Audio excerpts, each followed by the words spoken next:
start in just a minute, but that's okay, at least we're opening.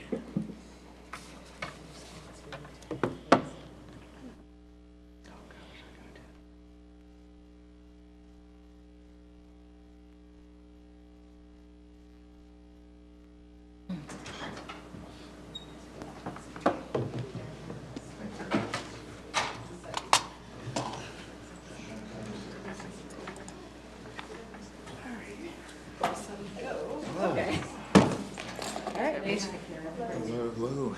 We are live streaming already, Yes. so. Thank you so much. Pardon that. Yep. Tardiness. Glad Thank everybody's you. here. Yes. All right, so I think we're going to go ahead and get started tonight.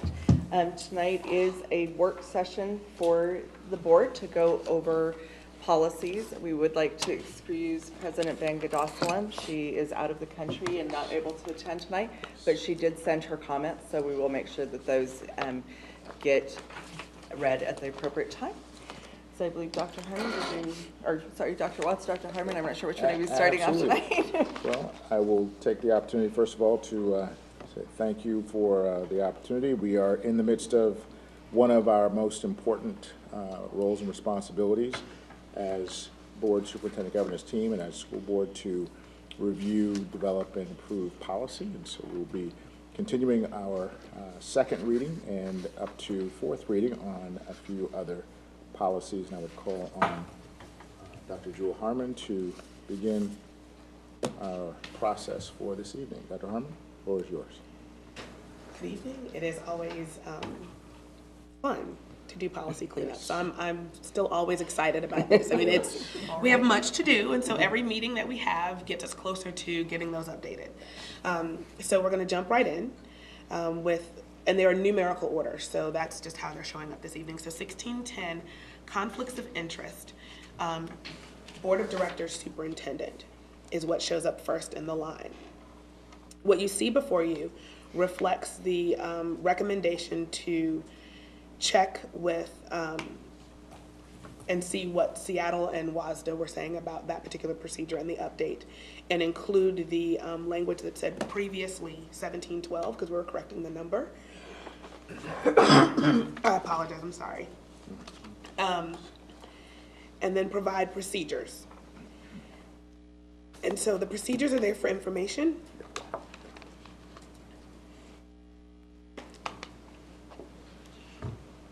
And they are, as an example, exactly Seattle's procedures. There are no procedures.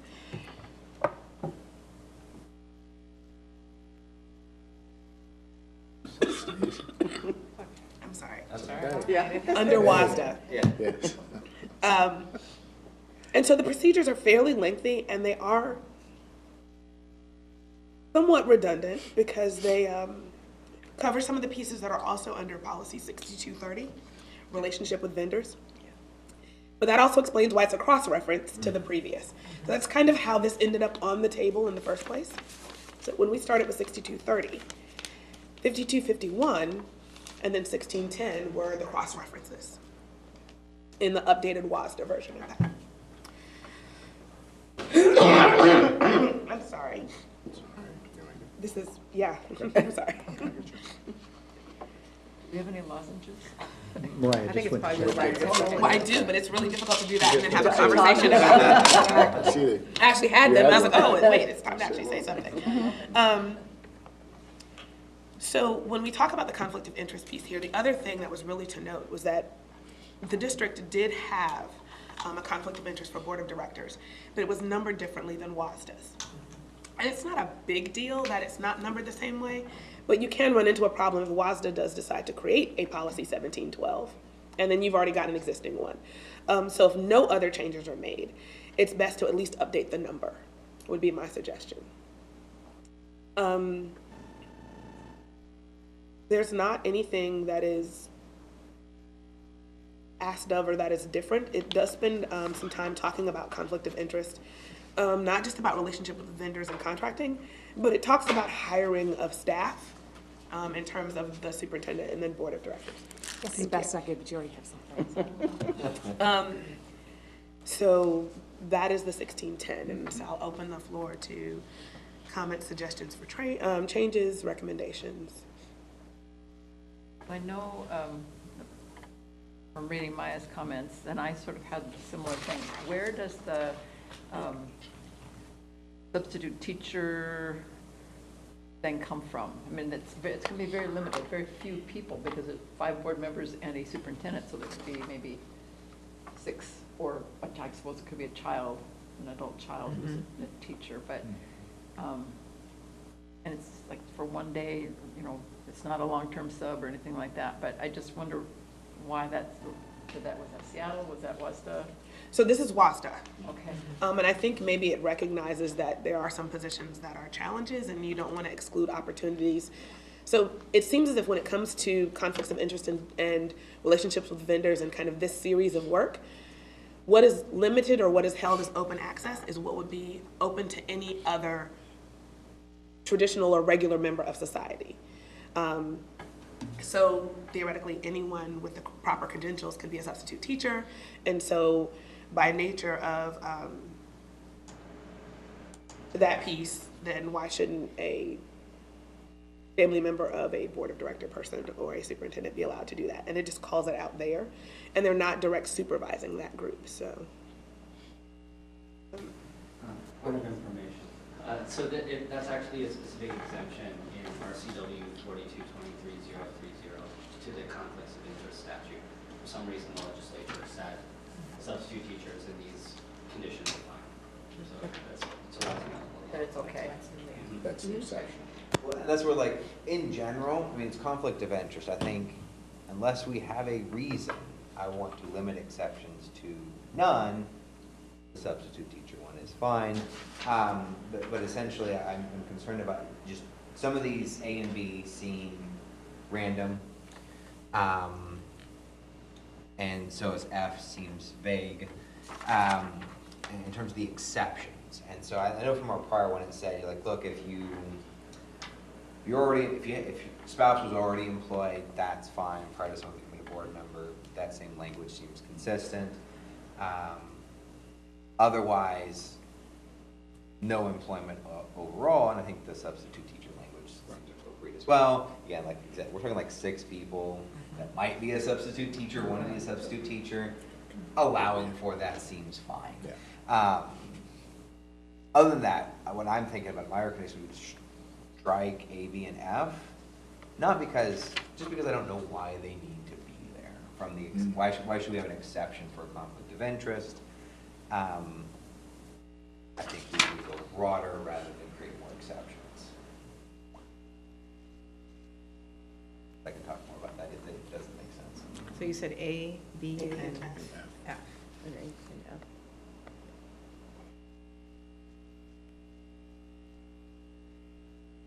Would there be language that you would recommend that we put in place of that, or Well, just saying that? nothing like that language was there before, Right, right? So, right. so it talks about interest. F talks about a remote interest. I don't like the word remote. It's not defined. So, and since that's the only real difference in there, don't know why it's in there as an exception. I don't want to debate what remote means. After the fact, the policies. Yeah. And then again, B seems like it's specific, but I don't really know how it applies. Like, it's very specific to a clerk or purchasing agent. And then under A, the amount seems arbitrary.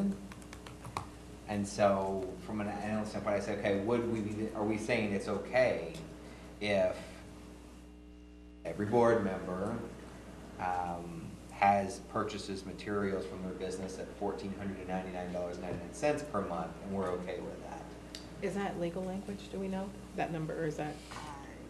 Do not The know. remote interest is defined by statute, and it's referenced in that top portion under RCW 4223.040.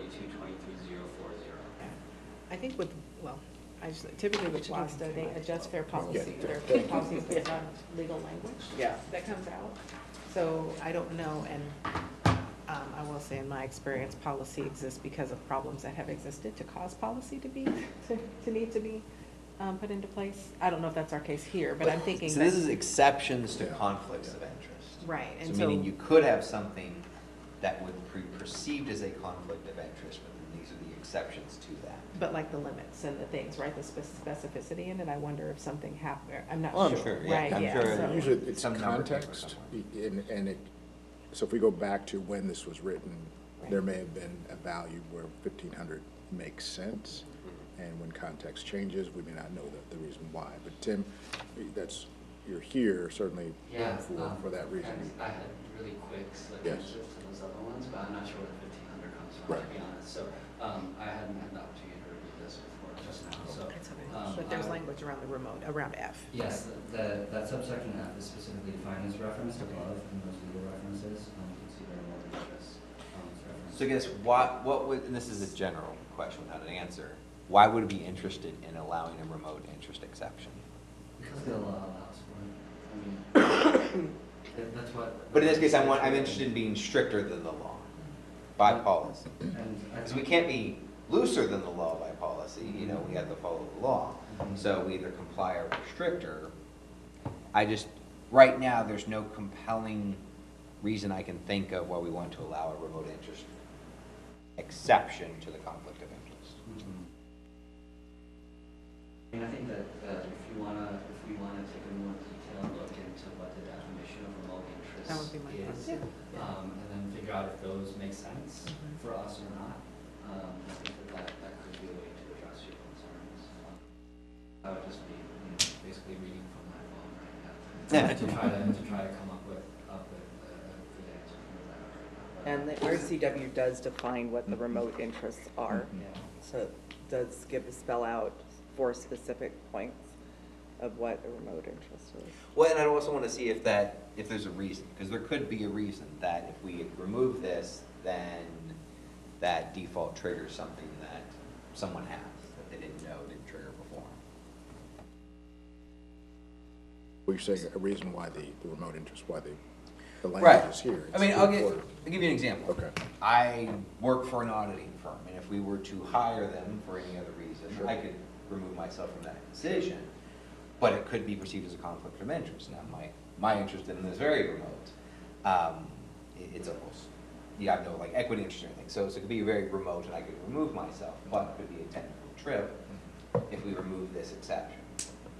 And therefore, I don't know what the therefore is, but this exception wouldn't be there. Or it could be something like, say, you have someone who has been part author of a curriculum that was established somewhere, and then the district decides they want to adopt that curriculum through whatever means, but your name happens to be listed as one of the authors of the curriculum. That, I could see that as being a potential remote, right? Or I'm just trying to think of, so that I could see that being. Right. If it was, so, and then this would allow, because this, if you took it out, that would say that we couldn't use that at all, simply because of Right. that, so.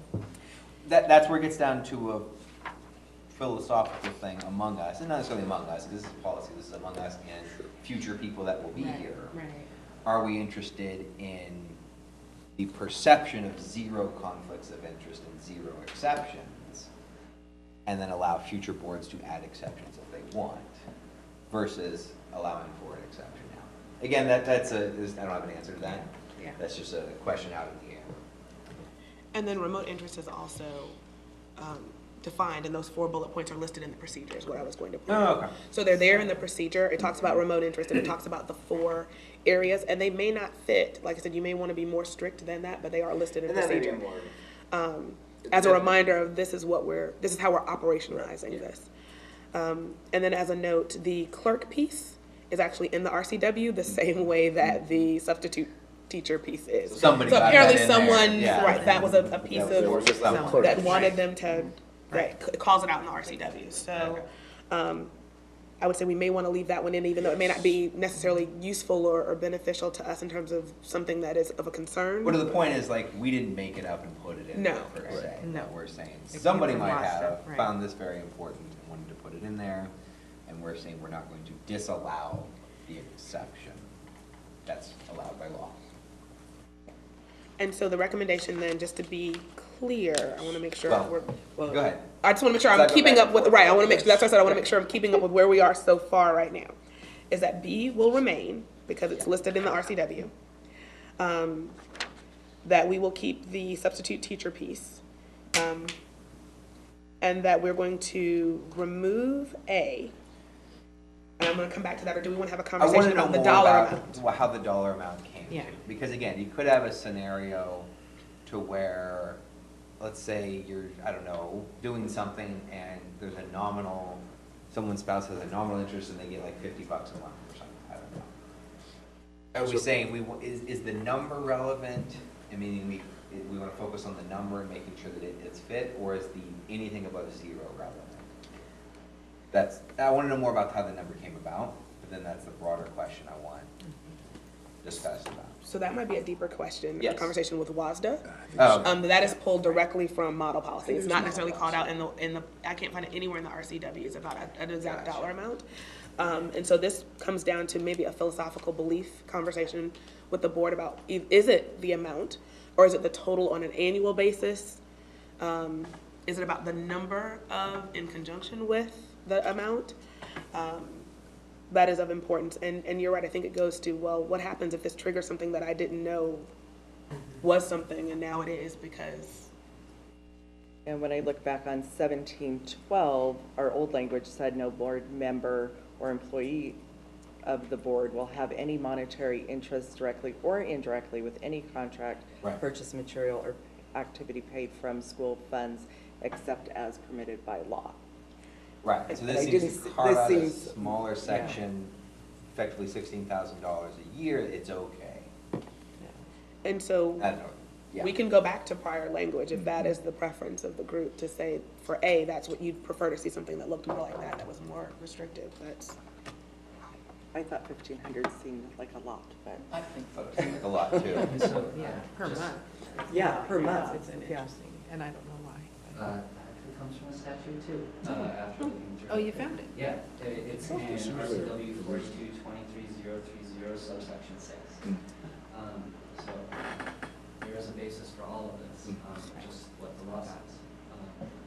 So it may be arbitrary. Well, I'm sure the number came from somewhere, it's just so the number, I think, came from somewhere, right? So it came from Washington Model Policy, which came from this underlying RCW, and that's fine to know where it came from. And I think it's, our previous one was no exception, no dollar amount exception, but now we're allowing a carve out of some. Carve out as defined, as previously defined by the law, so we're not making up our own. But then that's to us, is that something we're interested in doing, since it is a change from our prior? Well, it's a change that this was last, it looks like 1712 was 2005, was the last time we reviewed it, so I think we should definitely change. Well, no, should we add this exception? I think, should we I add an think I exception have no based on problem with the some language, dollar if it's, I mean, there's laws that support it, it's WASDA policy, I don't have any problem with the language the way that it is, since it's been defined, and since we have information in the procedures to support it, I don't have any problem with it. So, and just in all clarity, I should, Maya did give comments on this. On 1610, she didn't agree with the changes from 1712, and I'll just read what she said. She thinks it's a slippery slope. If others vote for it, I'm okay. From the NSB legal conference, I heard in some states if a board member has family ties to staff, then the board member cannot hire a superintendent. And the discussion then went on that board members should not encourage family members to be on staff. I realize we don't have enough substitutes, but I agree with the old 1712 policy and would not want to change it.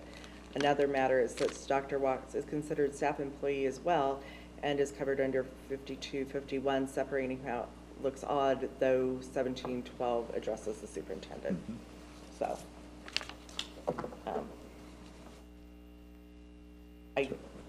I personally think we should update the policy and get rid of 1712, but I do worry, I guess that one where it's very restrictive and says they shouldn't have monetary interest, this didn't feel like it when I read this through with the new one that it seemed to allow more, but if the law allows for more now, then maybe we should be.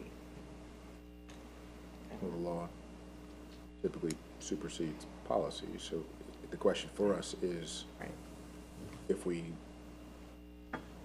so absent of knowing the full context of why $1,500, if that's an important decision point, if we choose to change it or remove it, whatever the decision is, what's the risk? And if we choose to keep it as is, what's the risk, if any at all? I mean, those are Yeah. questions that we can ponder. And I think it's interesting because, and so with this, because I know in another district I'm familiar with, there was a board member's child who was a teacher. And so, But probably was a teacher no, before. nope, there's a student teaching there and was hired, and that happens a lot. That's the same district I'm thinking of, things have changed. Yeah, that's what's happened, it happens a lot. And so, I don't know, Which this would allow for. that would, but this language in 1712 doesn't. Well, correct. Right, The so old that's what I'm language, saying, so I yes. mean, I don't know, I mean, I find if we're basing this all on an RCW, which builds on model policy, and so like, we're not trying to do something special. Right. We have an old one Very that old. was very simple, restrictive, wasn't very clear at times, and it significantly differs from model policy in these Right. areas. And so, then I think, say, do we want to then be more, if the only we can do really, be more restrictive than the policy that is out there? but the law would supersede that. Well, if we're more restrictive than the law, our policy would. No, the law would supersede that, right? The RCW supersedes. No, we couldn't the allow board that on policy, right? policies. If you Meaning, wish like, to- if we were to take this 1,500 down to 1,000, we'd have to follow the 1,000. Hold on, no, what, you're saying? Sorry. No, I'm saying, if laws typically supersede policy, but what I'm saying, if you want to make a recommendation, remove it or add something to it, the question I just asked is, what is the risk? Right. Right.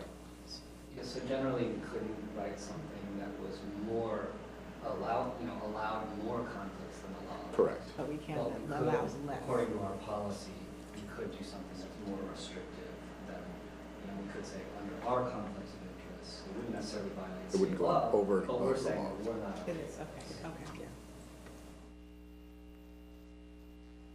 Reminds the point, I'm considering A as the only measure of doing that now. Right. I understand why it's there, and it's either the amount, but frankly, I would say, I'm not gonna toy with the amount, I would just say 0. I'm comfortable going more restrictive, again, that's just me, to say that it should remain as it is now, which is that contract person materials, again, we're talking 6 people, don't benefit from it in any way. Karen, your thoughts? Yeah, the first read A, about $1,500 a month. Is that from school funds? It just seems excessive, if even needed at all. I mean, purchase materials activity paid for from. I guess I would like to see an example, or an example. I was trying to think, That would well, I was be- thinking, so I haven't, well, I don't know if it exists. I'm kind of thinking of, like, would we have laptops and we get laptops repaired from some local IT repair or something. If a board director had an interest in that shop, say they're a co-owner or something, they would benefit indirectly, under what my interpretation of this would be allowable up to that amount. And then therefore, I'm assuming they just have to pick some other vendor, basically. Or person would have to divest, basically. If this wasn't here, either not use that vendor or they'd have to divest from it. I don't know if it exists. Well, because it's not allowable now, so I don't think we have any examples of this that would follow. What would be an example? All right, so are we wanting additional information, or are we wanting to keep hearing A If as the there's big hangout? information of how they came up with this amount and why this is in. If somebody wanted this in model policy or in the RCW saying we should allow some amount for board directors and for the superintendent, is there any? My guess is it's gonna come back to a very small district Sure. where everybody, and we're in a larger district where Yeah. it's probably not gonna be, but on some of these small districts where there's 50 students and you may be the same person that owns the thing, Exactly. I am guessing that's exactly why it's Yeah. in there and not necessarily for Yes. larger districts, so. This is for all municipal officers too, it's not just specifically for school board members, and so it could be mayor of the city. Yeah. Yeah. and so if we were, just a question, so if we removed A and made B, A, and down, we then, at the very end, I was looking at this policy, under F, it says that they can't vote on a contract that they have an interest in, but there, would we need some sort of language that says that you cannot benefit financially, as was in 1710? So what we could do, what I would maybe recommend instead of removing A would be change A to have language more like the last paragraph or section of 1712. So A might read something like, no board member or employee of the board will have any monetary interest directly or indirectly in any contract, purchase of materials, or activity paid for from school district funds, except as permitted by law. Or, if you want to be more restrictive, That's very then simple. stop as school funds, period. But we can make that A, then it's explicitly clear that there's a no, and there's not a dollar amount. And then you wouldn't necessarily need the may not vote, because it shouldn't happen, because it's clearly stated in A. Okay? Okay, All right.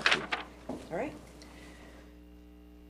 And out of curiosity, I will just find out about the 1,500. Looks like it's a statewide thing across all municipalities, so. Yeah. You can locate some digging into legislative intent there. We have a policy intern that likes things to do. Sure, I'd be happy Awesome. to do that, yeah. All right, so we're ready Okay, to 17 move on then? Yep, to just making notes of thank you. 5251? Okay, so next one up for discussion is 5251. So the last time we met, there was not a lot of discussion around any problems with 5251. It was just wanted to see procedure. So now there's a procedure there that lays out for staff what that looks like. And it was just as a partner. So I think it was kind of, we're waiting on 1610. And until we're clear on whether or not that will be updated or not, would be dependent on if there needed to be additional changes to 5251. Other than the one recommended change, similar to 1610, it was previously in our district's 5223, and the same problem exists. If WASDA decides to create its own 5223, we'll run into some problem at some point with bumping heads and having to rename them. I had a question, scenario question, I guess. If we have a teacher who is teaching a specific program that is a purchased program, and then he or she, it's a very successful program, and he or she is asked to go to another school and present, and then the other school wants to buy it, and by the way, this teacher happens to also be a representative of the company. And I don't know what that means, whether he's a paid representative or whatever. I'm sort of assuming that he might be. But it's, I mean, that's a That would be an conflict of important interest. detail, right? And to what extent is this person involved in the company? You're saying an employee or representing the company? That What would does that being mean? paid by another separate entity though, right? Not this school district, right? Or, Unless there was a contract there's a- with the company for professional development, is that what I hear you Right. saying? Yeah, and I don't know if there is or not, but Okay. that's something. what I was wondering about, and if he's promoting this to other schools and really expounding the benefits. It's a good program. A current employee, Yeah. and it's on employee work time? So, That would be That'd be a conflict. That was So so under- what if it wasn't? Under the current, that I don't know, I would have to ask. so under the revision, that is a conflict of interest. So under the section that says general rule, it starts to list situations, and one of those situations is economic benefit from the sale of instructional or training materials and/or equipment where the district has specifically engaged an employee to develop such material. So even if they develop something while working for Kent School District, and then it goes out, it becomes the property of Kent School District, and they can't sell that either, nor can they. The first bullet talks about economic benefit from selling or promoting sales of goods or services to students and parents, but the general rule is no district employee will engage in or have direct financial interest in any activity with conflicts with his or her duties or responsibilities, and may employ or use any person, money, or school property under the employee's official supervision or control or direction for the private gain of that employee. So this would be a private gain example. And there's an example, I think there's an example, I don't know, talks about financial interests. It specifically talks about financial interests in a private firm or corporation and influencing that company to make a decision that might involve the district is prohibited in things. Or it actually says they have to cancel the contract, remove their relationship from the private firm, whatever it is. It lists kind of the things they have to do to resolve that conflict prior to the decision being made.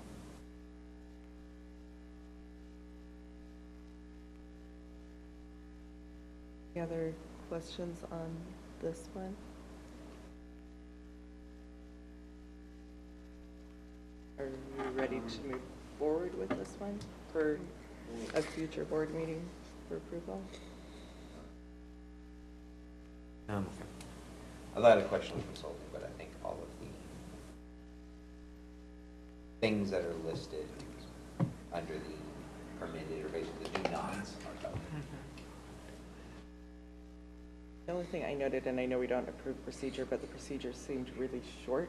I don't know if that was because most of it was already in the policy itself, but it's mentioned gifts in the policy, but it didn't define gifts as we've defined gifts on other policies. So I didn't know if we were cross-referencing the other gift, where it gives the amount of gifts. So what is not cross-referenced on 5251, and I can add that as the cross-reference to relationship with vendors. Okay. And I'll make a note that I can even add the definition of gift into the procedure, so Okay, it's great. clear. Yeah, I'd Is just that- like to make sure that it's that we're consistent with it throughout, so. Okay, you ready to move on, board? Excellent. All right, so we are now moving on to our fourth reading of 6210, purchasing and contract control, authorization and control. Sorry, still taking. Oh, so you did. Okay, so I have a feeling this is where we're going to spend our time this evening. So 6210, when last we spoke, there was the conversation about wanting additional definitions and examples in the policy. And so what I did was I took a look at other districts, I took a look at WASDA model, and put the definitions, included all of them, but put them in the procedure. Just because when it comes to actually people following the policy, all of the legal definitions are particularly circular.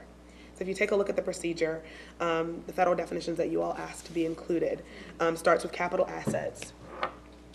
Well, if you start with the root of this, which is capital expenditures, it then goes in to define and references other definitions of other items. So you wanted equipment. Oh, well, equipment takes you back to capital assets, and then it takes you to computing devices and informational technology systems. So then you need to include those definitions as well. And so you end up with this kind of page and a half of additional definitions, and it's just the definitions. So I included that in the procedure rather than kind of extending a policy that way. But we can put them there. It just starts to bleed into a different world.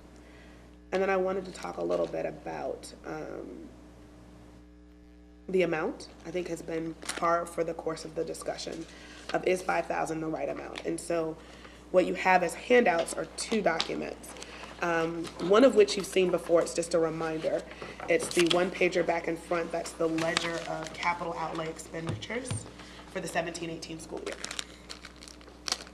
And so it doesn't seem like a large amount when you think about the items that could be considered capital outlay under our policy. And then the second document you have is the accounting manual from OSPI that actually lays out how the district has to account for those objects that are considered capital outlay. And so it's not the full accounting manual, that's 400 pages long. What you have is the first page. And then you have the different objects that are listed there. And I included them all, but object 9 is where you start to get into the clear definition of what should be accounted for as a capital outlay. And so it talks about those expenditures, tangible personal property, typically dealing with improvements to buildings, grounds, infrastructure, and then lays out those same examples that are listed actually in our policy. Interestingly enough, under Object 7, which is purchased services, and that's on page 6-42, it lists lots of different items there. Heating, oil, custodial services, all types of other pieces, but it talks about some of those things being excluded from and are not considered capital outlay if they increase the life asset of a building or a structure.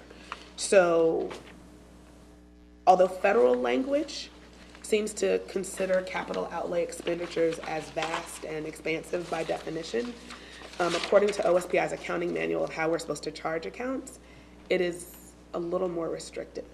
And so I just wanted to bring that up in terms of, this is where that kind of rubbing is coming.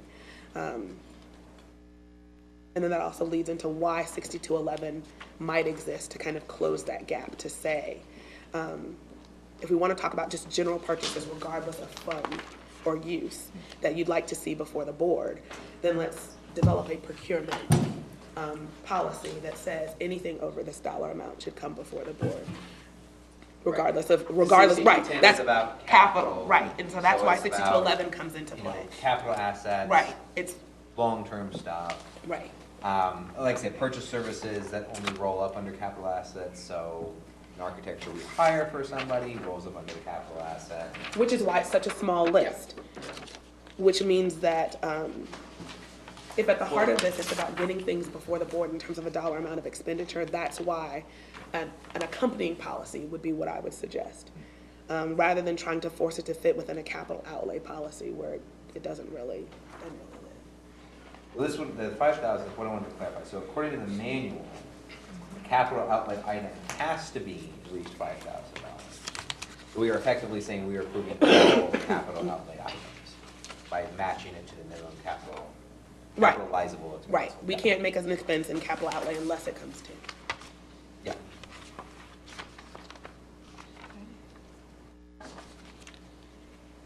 And I think you did, hopefully Maya is able to watch the live stream. Because she did say that she was confused by 6210 and 6211. If we keep 6210, she was thinking the authorization should be 25K. We thought we said 5K was too cumbersome to track. If we keep 6211, only the verbiage should apply to capitalized assets, not just non-capitalized assets as stated in 6211. I don't know why we just don't state capital assets and expenditures definition under 6210 policy instead of stated that they're now the list from OSPI. It doesn't make sense. And then she said, furthermore, if we're using Seattle's model 6211, but we're not delineating procedures for all categories that Seattle is doing. So she just wasn't sure what the justification is. Why not just use 6210 and put out authorizations and control for 25K for both capitalized and non-capitalized? But I think you just spoke to that in your comments, Dr. Harmon. Right, so the goal was that after the first, I think the first round of review, the first reading for 6210 seemed to be about wanting to see expenditures of the district come before the board that were outside of capital outlay. And so it seemed like 25,000 was the amount, the dollar amount that you all were interested in. And so in that respect, it's not, 6211 doesn't have a list the way Seattle does. It was any and all expenditures regardless of source of funding. So categorical funds, capital funds, which is redundant because you'd see them over $5,000. But I mean, any of those sources And that's would the thing I come want to before the confirm. board. 6211 would be redundant, but But only for capital. only for capital. Right. And if someone changes capital from 5,000 to 10,000, or let's say they take 5,000 to 50,000, I don't know.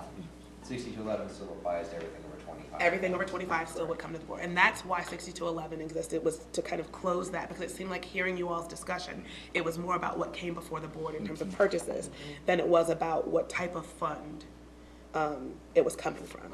And that's why. And for capital, it sounds like, at least from what I read here, OSPI says 5,000 comes to the board, so we wouldn't necessarily want to change that amount. So my one question is, I know we list in our capital software, but I'm not seeing software in OSPI. So where does OSPI list software? So. I let me would go say back to the manual. intangible assets, that's the only, under the definition of capital assets on the back page, have intangible assets as the. Where are you seeing that one? I'm like, oh, right. Yeah. Where are you seeing that? On the very, very back page, there's a list of okay. appendix That one terms, definition of capital assets, lists a bunch of stuff, hard stuff, but it says tangible or intangible assets. So let me go back to the actual Since it's chart. capital outlay says anything that results in the acquisition of capital asset that would, while not listed specifically, would include software and technology with a useful life of greater than a year. So that's, I haven't found that there's guidance on how to determine that from a software perspective. Most software by the time it is released is outdated. Right, so if you say that, oh, we have to do the update now, it's a different version of the software.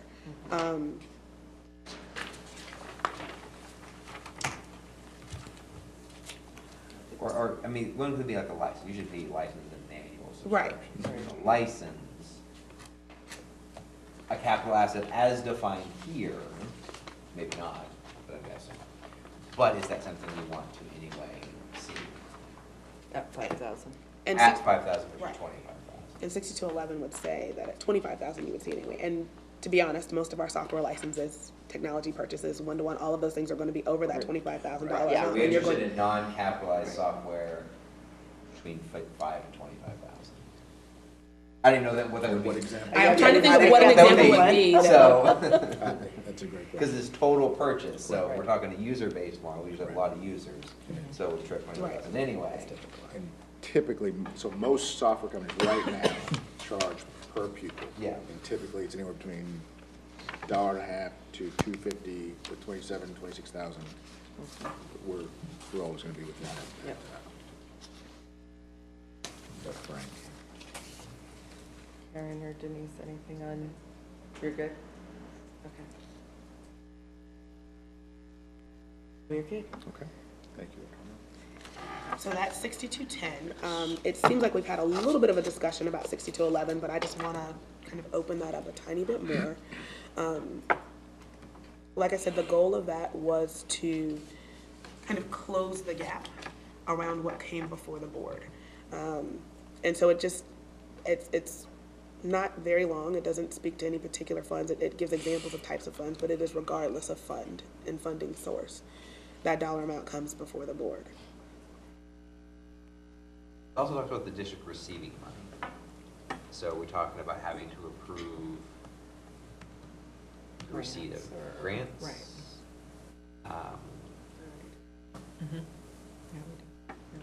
Do we have a minimum, do we have a different amount than 25,000? Basically, like, is there another policy on grants that says something else? If not, no worries. So right This now, will cover it. gifts say that we have to be over $250 is the gift donation amount that comes to you on board. Yeah, some more specific, lower level. Right, and then the grants are supposed to come to you prior to application for the grant. So we have to get approval before we apply for a grant is the way it's supposed to happen. And this is suggested that we'd have to get another approval, potentially, to receive the money for the grant. Right, and so if you. In theory, pref- yeah. In theory, that's what Right, it's right, just a so policy, you would see it there's twice, something you'd say, oh, fine. we're gonna apply for this, and you'd say, oh, we've gotten it, now money is coming, and we'd like for you to approve the fact that money is coming. Okay, if that's the intent. And that's the Or if question of, that's- right, or would you not? Well, I think it's fine, because we're talking about the application, so pre-application I get, this is actually when receiving money, again, receiving money under a contract agreement, MOU. I think it's appropriate, but I just want to understand that that implication was understood. Okay. Karen or Denise? All right. And then the procedures for this are similar to what has always existed in terms of our PO process and those pieces, but building in that, and we'll have to develop a form or something so that it goes into a formal practice to actually fill out and then go before the board. So, I appreciate the fact that we're closing that gap. yeah. It just seemed like I said, hearing your discussion, that I was like, well, even if we fix this, there's still this kind of gray area where, and because it takes us to 6220, Yep. which on the surface appeared as if it was closing that, but this is more about bids and contracts, meaning when we, the dollar amounts that that cause us to go out to competitive bid. Not so much necessarily whether or not the authorization to actually spend the dollars Right, has this been is before the board. selecting Right, this is about how we vendor select the process, vendor. yeah. And there wasn't a lot of additional conversation around this. I think we were holding it dependent upon what happened with 6210, meaning were any changes made to 6210 that would then impact how we felt something or at what point something should go to a competitive bid or not. So there haven't been any recent requests for changes, but we couldn't take a look at it unless I put it on the agenda for a reading. One just really quick thing, can we reference again the conflict of interest policy on this one? Absolutely. Because it's not currently referenced. Okay.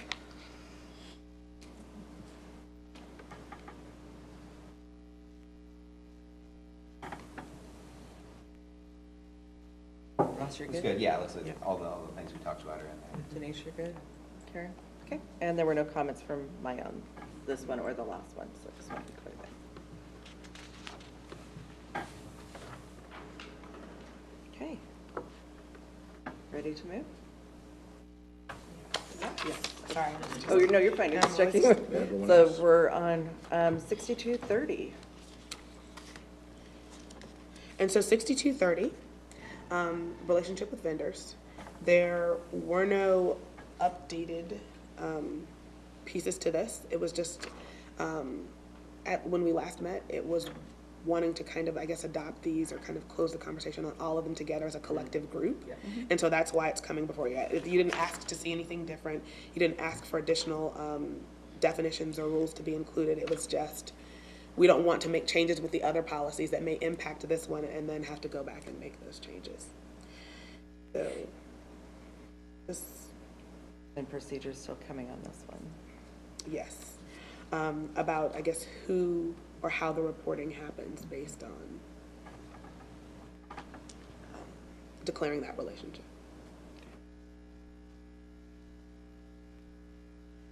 Questions or concerns on this one? Also no, Karen?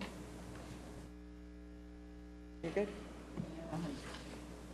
Vendor, I wonder about seeking official action by is doing business or seeking to do business with or is regulated by the employees or has interests that may be substantially affected by performance or non-performance of the employee's official duties.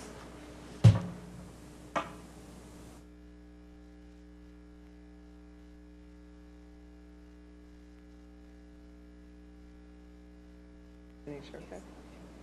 Okay. That takes us to the end of the policies that we had for today. So, that would be the case. And that is surprising.